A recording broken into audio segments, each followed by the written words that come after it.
Hi everybody and welcome to another episode of the Guitar Souls podcast. We are on episode 11 now, Mike. 11. That's Somehow, 2 ones, by the way. Somehow we made it to episode 11 without killing each other. And people still listen to us? Yeah, today might be the one where we kill each other though, so... That's true, aye. Based on the conversation that happened just before this, then there's every chance that could be the case. Yeah, have you got a hitman on speed dial? Because I want to get you taken care of. I'll get the number up now. You can find it. Can you call Tim and find out for me, please? Google. So yeah, if you hadn't guessed what we were talking about today we're going to talk about As I Lay Dying. And Tim, what's his last name? Lambesis. Tim Lambesis, the Beast. Mr. Fuck Your Wife. Yeah, exactly. We'll be arguing about that one though, I'm sure. We'll do the album club, of course. Mm-hmm. We're going to talk about ticket touts. And ticket prices in general. Ticket prices in general, and Ed Sheeran being a bit of a hero. Yeah, definitely making a good attempt at it, that's for sure. And Mike's going to ask me questions about download and ask me what I've been up to. So, for those unaware, I'm Levi Clay. This is Mike McLaughlin. You are listening to the Guitar Souls podcast. Please do hit that subscribe button. Tell your friends all about it if you enjoy it, and tell your enemies if you don't. Anyway, I'll hand you over to Mike.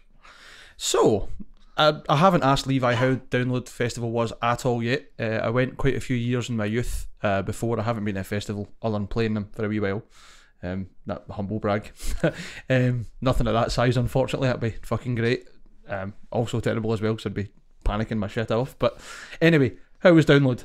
That was good. Good. I'm a bit old. Yeah. I mean, you definitely went and fucking, like, I would say you were glamping. You weren't quite camping. No, because we got to walk through the bits where you'd say people were glamping, where they turned up and their tents were already made up for them.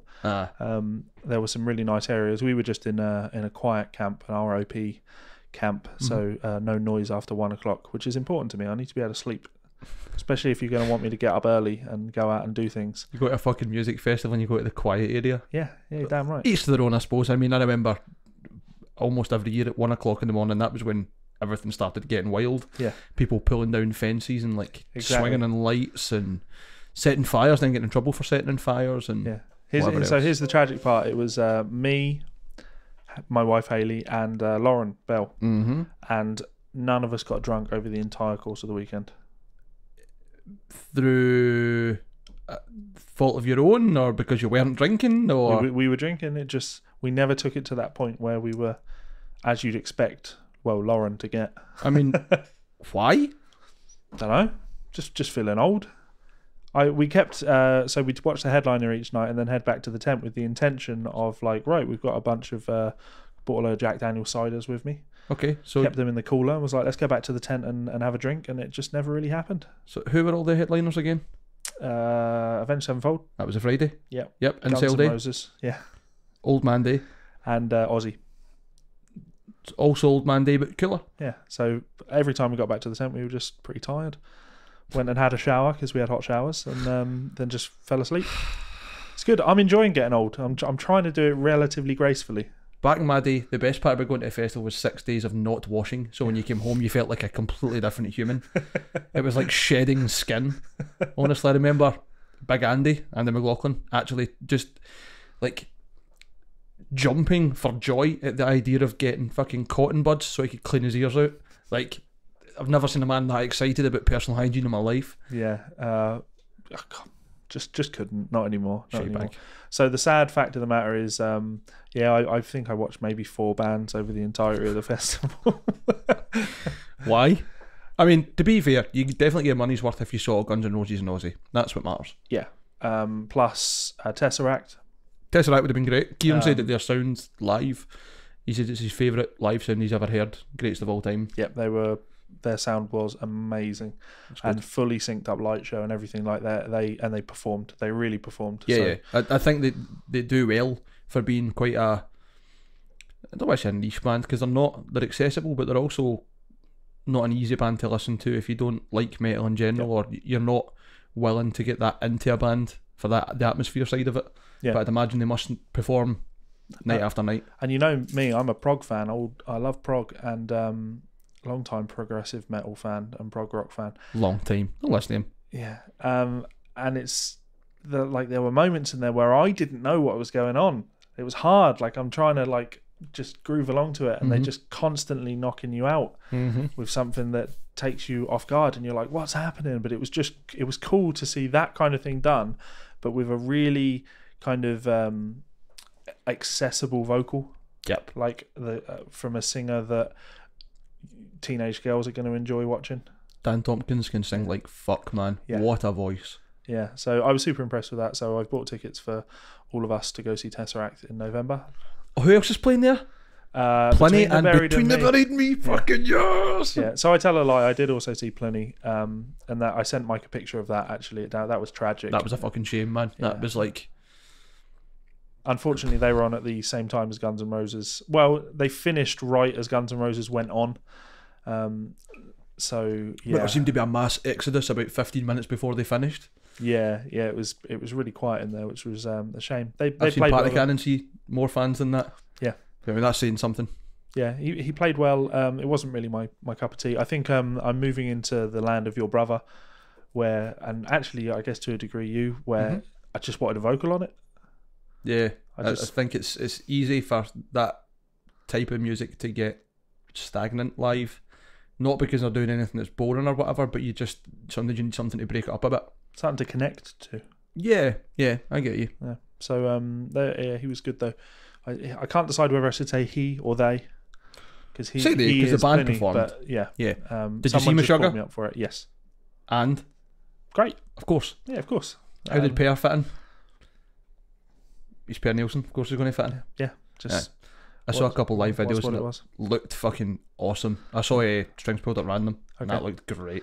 I mean, you're going to judge me for this. I course I am. didn't see all of Meshuggah because the sun was out, and I die in the sun, unfortunately. It was really busy as well. I thought they were on a small oldest stage. man. Yeah, I went to see Baby Metal briefly, but again, it was just completely packed, and they weren't great.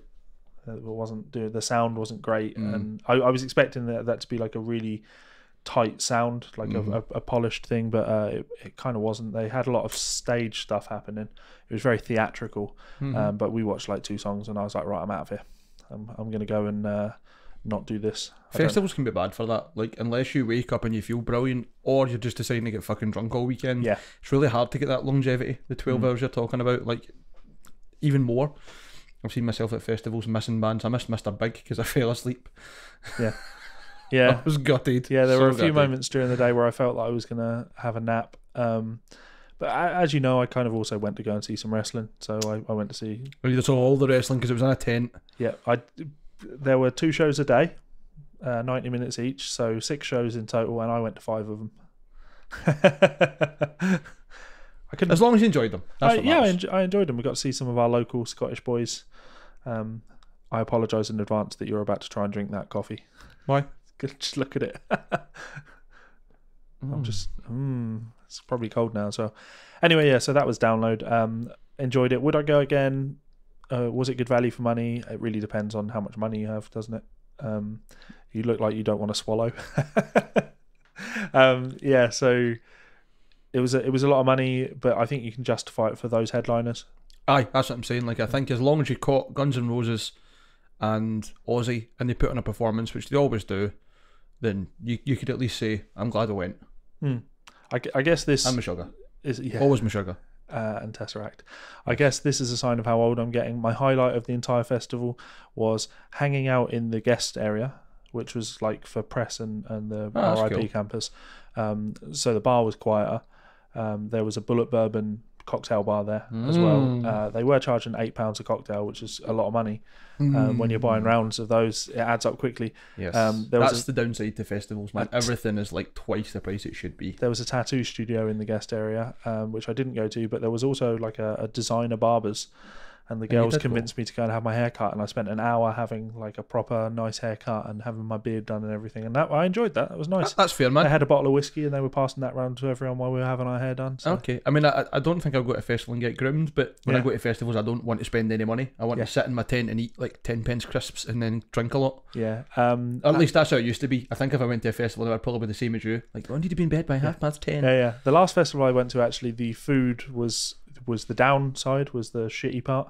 Really? But festival? Shitey burgers. Download.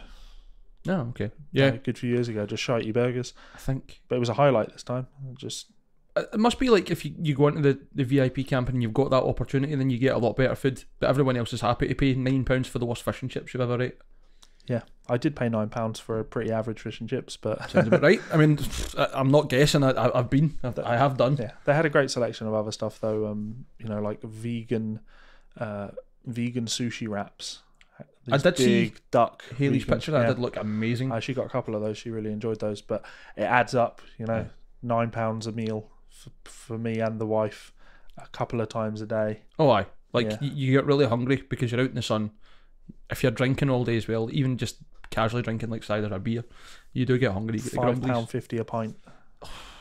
I find that European festivals, not even in the British ones that I've really been to that are of that size. I went to Hellfest, and Hellfest it was €12, but you got 2 fresh pints of Kronenbourg from an ice cold tap, proper kegged beer, in a memorial jug. You kept the jug if you wanted, or you get €1 if you gave it back. But you could take that in and out the campsite and fill it with anything you wanted.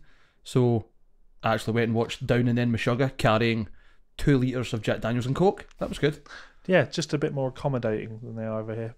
But saying that, reports suggested that they needed to be this way because Guns N' Roses got paid £5 million for their set. So pardon? They needed to make as much money as possible. Yeah, Guns N' Roses were paid £5 million for their set. Pardon? That's a lot of money. £5 million. It's the most download I've ever paid for a band. Well, I think that's definitely going to add into the conversation of us talking about fucking ticket prices and ticket touts. Yes. That's fucking insane. £5 million for one band. Yep. And how many bands played Download? About 100? A lot, yeah. And they were flown in on a helicopter before their set. They took to the stage 1 minute early. And as soon as they finished their set, we were walking back to their tent and the helicopter flew over our heads again. So they were in and out to play their set. Fucking hell, man. Yeah. £5 million. That's a lot of money. Oh, aye. And that's really flexing, like, your big money dick. Flying in and out, like, before and after. Because, like, that doesn't just say I've got a lot of money. To me, that says we are worried and or bringing on a horde of fans running at us because they don't have much opportunity to catch us. So, like, building their own hype, but like the other way around. Yeah. Not a like come and see us and talk to us. It's like a I speak to you and talk to you. No paps, nothing like that. That's cool. That's rock and roll. That's what that is. Yeah, it's just an astonishing amount of money.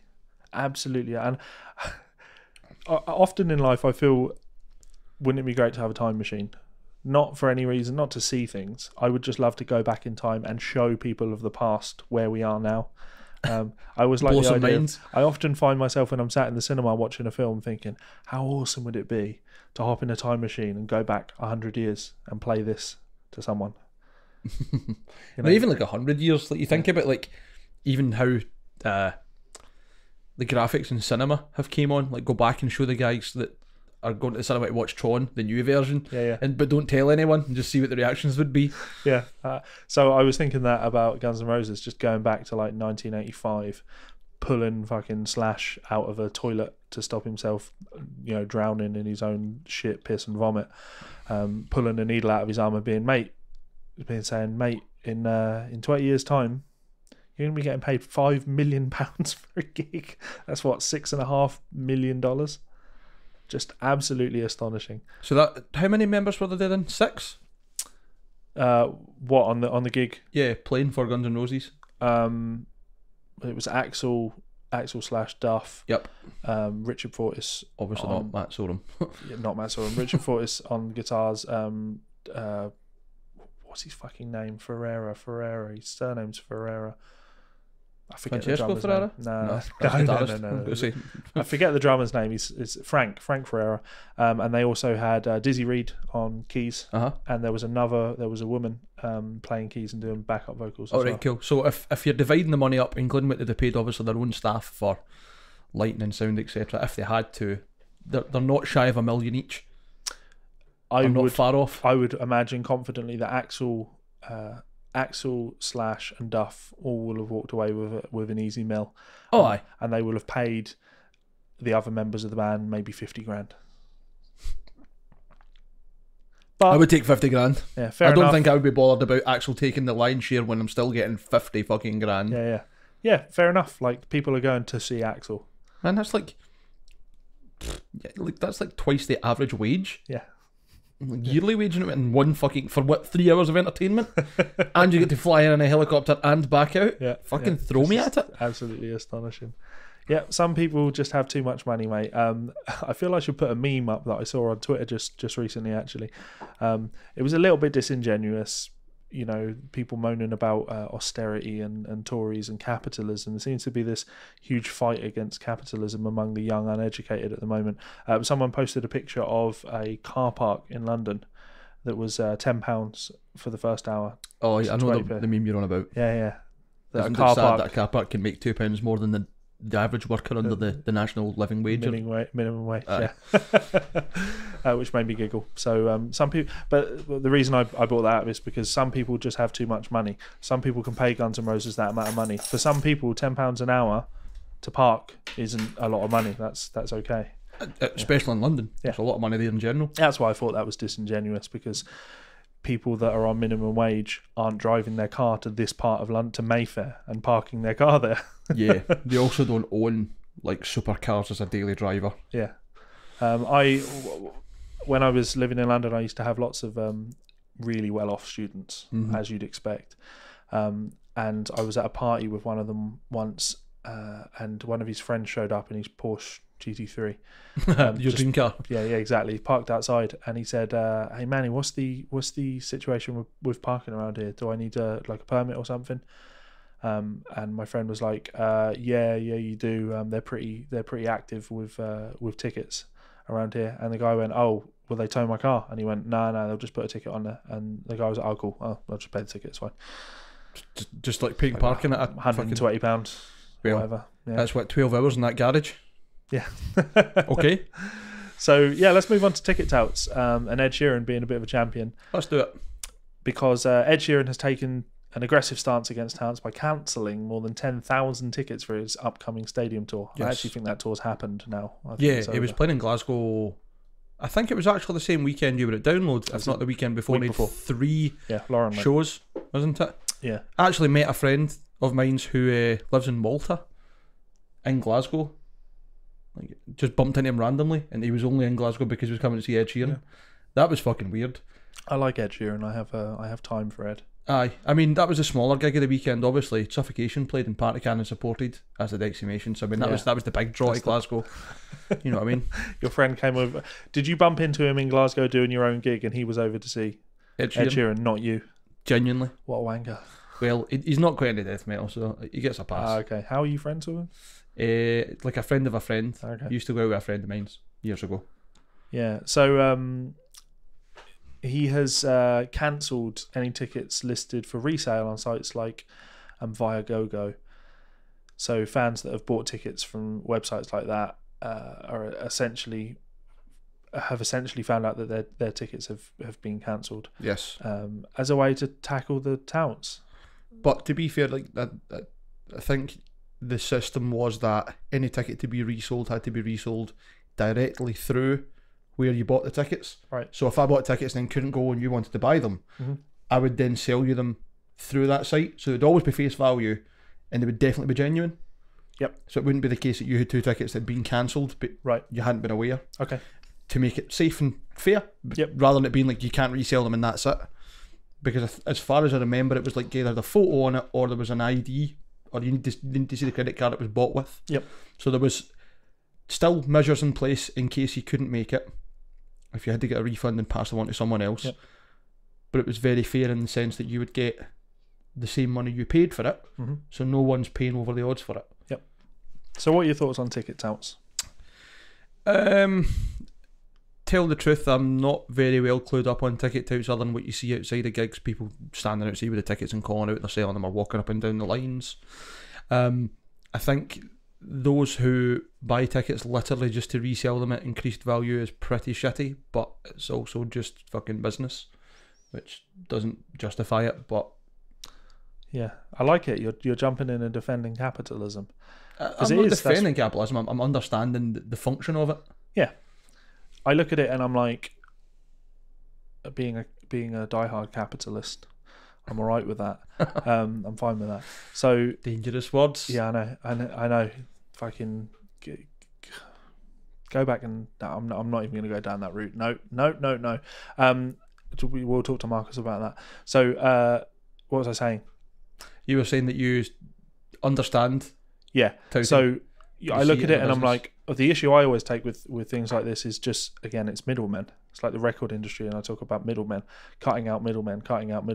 In this case, the tout is acting as a middleman and just skimming extra money on top of what the fan was willing to pay. Like what they had to pay versus what they're willing to pay versus what the artist gets. They're just coming in the middle and skimming that bit. You could look at it and say, well, why doesn't the artist charge more for the tickets? Pricing your tickets at like top tier, so the fans aren't willing to pay more than that when touts buy them. But unfortunately, I feel that that's probably what's backfired, and that's why ticket prices just keep going up and up and up. And I think doing that then prices it so that fans who maybe don't have as much free money won't see you, so they won't support you, so you lose part of your fan base, and you're essentially punishing the poor in that respect. Touts are always going to exist if there is margin to be made. Unless someone like Ed can come up with a great system to kill it dead. He's tried. I don't know how successful it was, but then again, cancelling 10,000 tickets. People take issue with, like Glastonbury Festival. It's like, it's a pain in the ass that I've got to go through so many steps to verify that the ticket purchased is mine and for me. I don't see how that's a bad thing. I don't either, and it really bugs me that people get upset about this, because if I buy a seat for a flight on a plane, I'm not going to fly on a boat actually. So yeah, if I'm just say buy a flight. If I buy a seat for a flight on a plane, and I can't go for some reason, I can't then sell that ticket to someone else, and I accept that. I'm okay with that. Like, why not just have a system in place where it is unfortunate that if you can't make a gig, you can't make it, but it's the same as if you can't make a flight or you can't make some other thing that you've got an appointment for and there's no way of you getting a refund. It's just, unfortunately, the nature of the beast, and you have to understand that if a system like that was in place, ultimately it would be being done for your protection. The bigger picture, your protection. It's because we have a system in place like this that you've paid face value for the ticket. Yeah. Because without that, there's a very high risk that you were not going to be able to get these tickets at face value. Even through Ticketmaster reselling their own fucking stock to let me in, and Viagogo, I think's another one that actually do it. You know what I mean? Like that shit is fucking scary. I got up super early this morning. For me, I was up at 9:45. Yeah, I know. Because the Tesseract tickets went on sale at 10. Yep. And I got offered pre-sale for them via Spotify, but they were available for all venues apart from Glasgow, because every show they're doing on their UK tour is like 2,500, 3,000 seat capacity. And there was about 300. The Glasgow one is 300. It's going to be fucking class. Yeah, it's going to be great. But I also looked at that and was like, well, I'm going to have to get up early because I can't miss these tickets. Yep. They're £20, which is fine. I'd pay more for them. But therein lies the problem. I would pay more for these tickets, and therefore that creates the void for the tout to come in and fill. Yep. I bought 4 tickets, you, me, my wife, and K-Mac. But it would have been... We're going to be like his fucking bodyguards. Yeah. You could only buy 4 tickets, which again is another way of dealing with this. But up that early this morning, I totally look at it and like, well, I could have bought 8 tickets and then sold 4 tickets and essentially made my trip to the gig free. Systems like that, or making it possible for me to do shit like that, is I do feel it is a problem, and I wish that we would address it, because it's a shame when you can't get into a gig that you really want to see, and it happens all the time. Very much so. Gigs should never be sold out. I mean, gigs should always be sold out, but to the fans. I don't think that's an admission issue. I think that's definitely a pricing issue. So, pricing. Go on, do it. Talk to me about ticket prices. What's an acceptable price? What we were talking about before, what you're willing to pay. It depends on the band, it depends on the venue, it depends on the support acts, it depends on... Probably changes between cities. Yep. Do you know what I mean? How long's a piece of string? Where do you stop? Yep. With fucking Guns N' Roses Golden Circle Super Pass that you don't even get to meet the band, and it's what, $10,000 fucking dollars or something? Too much money. Yes, far too much. Far too much. Yeah, I've wiped it out of my memory of how much that was because it's too much. Yeah. But ticket prices just keep going up and up and up and up and up. And I probably should have made note of this. I hadn't planned on talking about the ticket thing today, but I saw just recently that Beyonce and Jay-Z and people like that were having like leftover tickets that they were having to give away to people. And I should look into the details of that because it could have been that the ticket prices are just too expensive and people can't buy them. I would have thought so. You talk to me, I'll look. I can't imagine paying even 35 pence to see Jay-Z or Beyonce personally, but that's just because I'm not into their stuff. It's not really for me, to be honest. But yeah, giving away tickets for free is... That's a video. Is it altruism? Probably not. Is it just so the gig doesn't look empty? More than likely. But it's still a indirect consequence that causes good. If you know what I mean?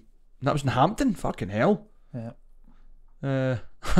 In Glasgow concert, so everyone in Glasgow went, I'm no paying £100 or whatever it was. 51 quid to a huge 475 for a VIP standing pass. Ah well, I don't imagine many people would have got free tickets in at the £475 part, but you never know. Still, like £51, and that's nosebleed seats, isn't it? Like, it's a lot of money. It really is a lot of money. For people, especially ironically for people like this, for a genre of music whereby I feel that a fair portion of the people listening to it are of the generation where they expect music to be free. Music has no value to them. Yes, an MP3 is not a physical thing that you pay for. It's not an item that you exchange currency for. It's literally just something you get to observe for 3.5 minutes and that's it. Yes. No value to it. So they'll go to these... Some people even grudge paying $9.99 for fucking Spotify or Google Play Music or Apple Music, any of these. And like you are literally getting millions of tracks at your fingertips, the most convenient and beautiful fucking library of art. It's too cheap. Spotify is too, and we know it's too cheap because artists aren't making enough money on it, you know? Yep. So people are being fucked by it. But I saw an interesting aside on that actually. Who runs Tidal? Pass. Was that not Jay-Z? Was it Jay-Z? I'm pretty certain it is Jay-Z. I think it was Jay-Z. You could be right on that one. I'll just Google it. Yeah, the Googling. They've been reporting false stats for plays and things, and Jay-Z. Yeah, and giving more money to people like Beyonce by inflating their stats.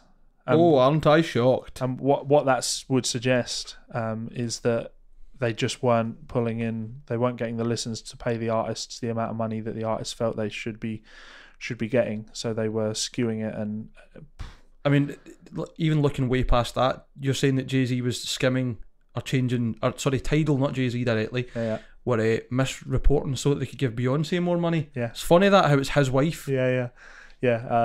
One of the pitfalls of capitalism is the infinite greed that comes with it. Yeah, unfortunately. Yeah, it's alright for me to be pro-capitalism because I've not ascended to that level where I have so much money that I can walk all over everyone.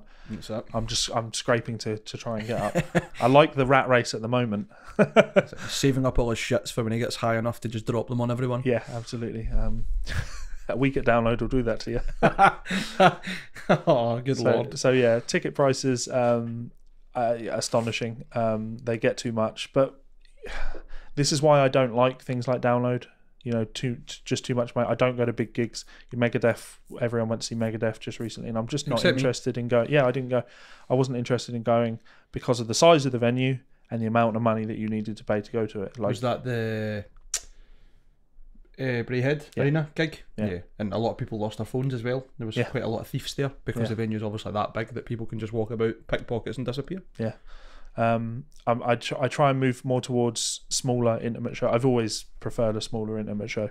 I talked about Dugsy and Kiss in like 1,000-seat venue. It's silly, isn't like it? Yeah. I think if you are someone who plays in bands and has played in bands, you appreciate the smaller gigs because you understand that there's value past people coming to see your band in a smaller venue. It's a lot more intimate. There's a lot more fun to be had, I think, for probably both parties. Yeah.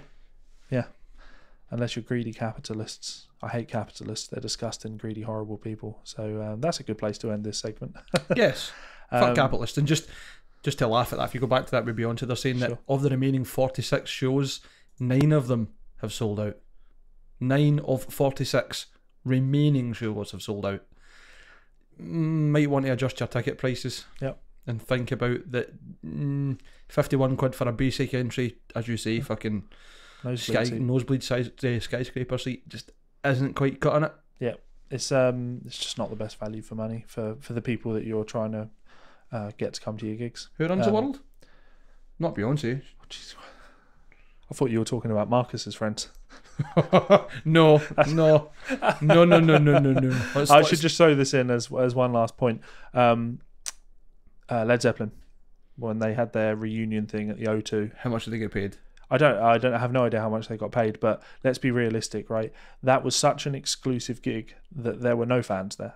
There were no fans there whatsoever. There were people that had the money and status to get their hands on tickets so they could say, I was there. I wouldn't say there was no fans. I would say that the fans would have been the minority in the crowd, because there weren't many people who, whether they wanted to or not, could have conjured the amount of money the tickets would have cost from Touts to go as sincere fans. Yeah, you would. And those who did probably justified it as like, we don't need to go on holiday for 2 years, we'll just call this the holiday. If I recall, they were £500 for the nosebleed seats, for the worst seats. Silly, isn't it? Yeah.